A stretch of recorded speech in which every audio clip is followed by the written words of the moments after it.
Fujimoto sensei's been taking things in a whole new direction lately. The Chainsaw Man Church, Asa's becoming sort of like a popular icon, and Nayuta with all of her hypothetical control devil stuff. It's been a wild ride. So much new stuff, so it's always interesting when somebody old shows up. Unfortunately, we're not getting the return of Kobeni or the reincarnation of Amagi. This is a previously unnamed individual who we now know a little bit more about. Welcome to the Amagi. Before we begin, we publish a new video every day, so make sure you subscribe to our channel and make sure to ring that bell so you get notified when new videos drop. The Amagi's reach stretches beyond just this channel, so if you're a fan of us, please consider subscribing to our other channels. Help us reach our goal of passing 100,000 subscribers on all of our channels by the end of the year.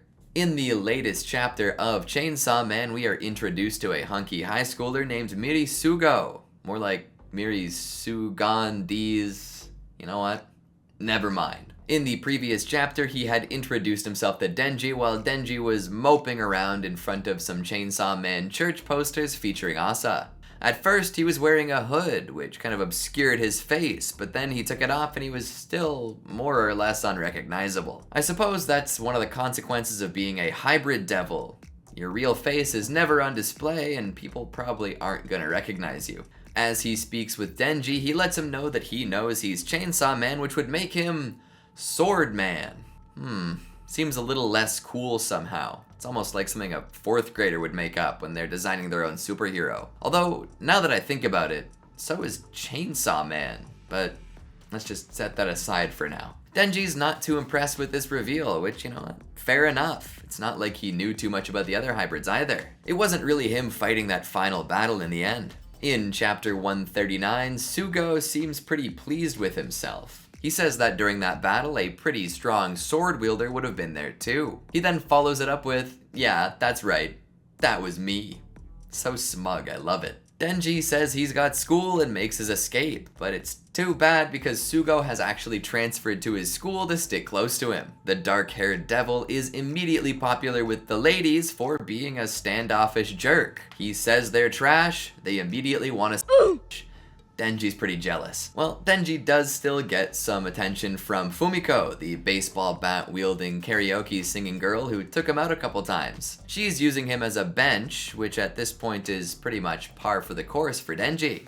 Denji, Fumiko, and Sugo all take a seat elsewhere and begin to chat. This is where a big reveal is made. Sugo is part of the Chainsaw Man Church, and so are the rest of the weapons. Who are the weapons? Well, as far as we know, they're the rest of the devil hybrids that we saw in the fight with Makima back in part 1. Perhaps there's even more of these hybrids now, but it is definitely interesting to know that they didn't all just disperse after Makima was taken down. The weapons now make up the top brass in the Chainsaw Church, allegedly, and they want Denji in there too. They do assorted jobs and get a per diem, which could hypothetically buy you steak every day. Well, Fumiko wants sushi every day, and Denji thinks that he could subside largely on Chinese food. If I had to pick one, I'd probably go Mexican, because like burritos and tacos and corn, yeah, that sounds good. But that's beside the point, because what Sugo is trying to get across is that if Denji worked for the church, did a couple small jobs, then he wouldn't have to be doing work for a bunch of useless bastards that would just take advantage of him. He'd have free will. By joining up with this group of people that's definitely not a cult, he can do whatever he wants, within reason, as long as you also do what they ask you to.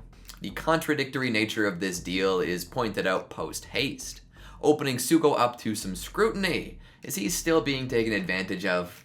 Oh boy. This, along with liking being a chair, brings Denji back to Earth. Upon further reflection, he realizes that he's actually pretty content with the way things are. Ice cream, pot stickers, a normal life. You know, like his original dream. Denji definitely sticks to his guns and doesn't change his mind about anything for anyone. Sugo gets all huffy and leaves, claiming that he just wanted to be Denji's friend. But as he heads out the door, he drops a bomb. Denji could sleep with all the women he wanted if he joined the church. That's a classic cult promise if I've ever heard one. Denji teleports down to the bottom of the stairs in like 1 second and claims that he's been thinking long and hard about Sugo's offer. It turns out he was a tool. So with that in mind, he's gonna join the church. Way to stick to your guns, buddy. So that is what we learned in chapter 139. Sugo is the face behind the sword head, and he is one of many members of the church who are hybrid devils. I foresee a whole bunch of introductions and reintroductions in the very near future. This probably includes the rest of the hybrids and their identities and motives. Thinking back to that big fight at the very end of the first saga, we saw 7 hybrid devils fighting against that beefcake chainsaw man. Of course, we saw Sugo in his devil form having made a contract with the longsword devil. He's wearing like a average hoodie and jacket, and he's got 2 swords coming out the back of his head that way. Don't know how useful those backhanded swords would be in combat, but hey, it looks pretty cool. Also present was Katana Man, the nameless grandson of the debt collector that Denji killed in the very first episode or chapter. There's also Quan Chi's crossbow hybrid, Reze's bomb hybrid, and 3 other hybrids that we don't know the true identities of. A flamethrower, a spear, and a whip hybrid. God, that flamethrower hybrid is just so freaking cool. The reintroduction of all of these wicked hybrids brings up a very important question though. Will any of them be characters we remember from the Public Safety Saga? Makima brainwashed them all to work for her during the Control Devil arc, and even kinda brought some back to life through unknown means. Despite all of this revival magic and mind control, the hybrids were still defeated by Beefy Chainsaw Man. So what happened after that to bring them back? Furthermore, is the Chainsaw Man Church even the slightest bit legit? They've obviously got a whole bunch of fakers involved, with Haruka and his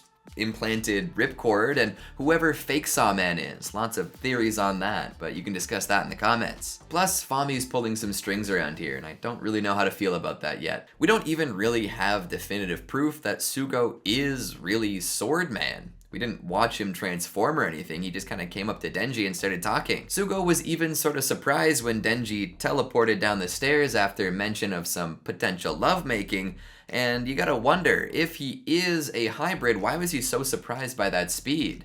Was it because Denji was just in human form, or is he just not used to combat? Speaking of that insane foot speed, we got to see a whole new side of human Denji. That speed, once doing the dirty deed as mentioned, is similar to Quan Chi's during the International Assassins arc. The boy has grown. Even outside of Chainsaw Man mode, he can move faster than most people can perceive, and that's a big change for a young lad. Of course, joining the church is a decision that won't be very popular with public safety. Yoshida has routinely reminded Denji that he can't be showing off his powers and just wants him to keep a low profile, and joining the church seems to fly right in the face of that. This is especially true when you think about the fact that Denji will be hanging out with other hybrids. They might not be as powerful as Chainsaw Man, but they are definitely strong and potentially influential. What this also opens up is a new era of friends for Denji.